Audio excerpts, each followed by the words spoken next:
let's talk about January 6th, because you are also investigating January 6th, which was also part of this 10 years of scandals. What have you learned?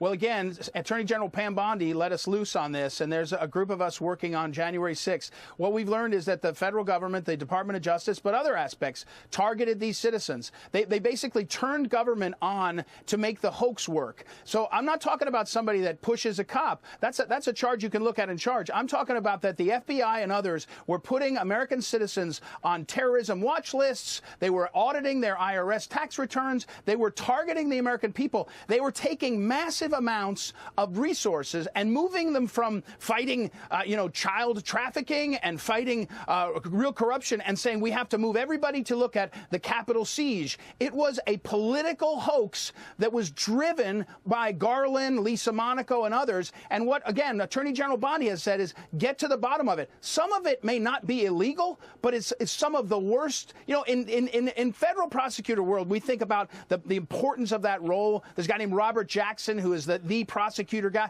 And what you see is Lisa Monaco's Justice Department acting in ways we've never seen before. This is going, and when we show all that, and we're writing reports regularly on it, it's not one aspect.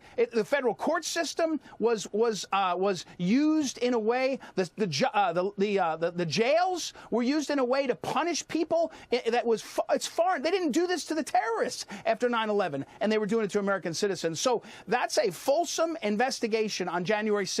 And it will make clear the hoax, which is really the 2020 election hoax. We were told we couldn't talk about it because of January 6th. And the whole thing has fallen apart, Maria, and it's going to get to the bottom. And the players are always the same. It's always the same. The same people on December 9th, 2016, in the Situation Room in Obama's White House are playing the same game all these years. That's unbelievable. Real quick, what about the January 6th committee? Did they destroy evidence? Is there criminality there?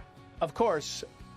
We're all in that too. And trust me, a lot of people did not get a pardon that were involved in the select committee, and they ought to be keeping an eye on their mailbox, because there's a lot to be asked about. And the pardons that were given out were done by an autopen. Are they legitimate? Well, I'm the pardon attorney, so I'm in that too. I can tell you we're investigating how the pardons were granted. It was not like anything in the history of America what not Joe Biden, his staffers did, not just with the autopen, but with faking him out on the memos. More to come, Maria. I'm telling you, Pam Bondi has let us loose, and when this comes out, it'll take the whole of these people's hoaxes down, and we're doing it bit by bit, and it's fantastic. It's a great privilege. Unbelievable. Ed Martin, we're going to be following your work. We want you back soon. Thank you.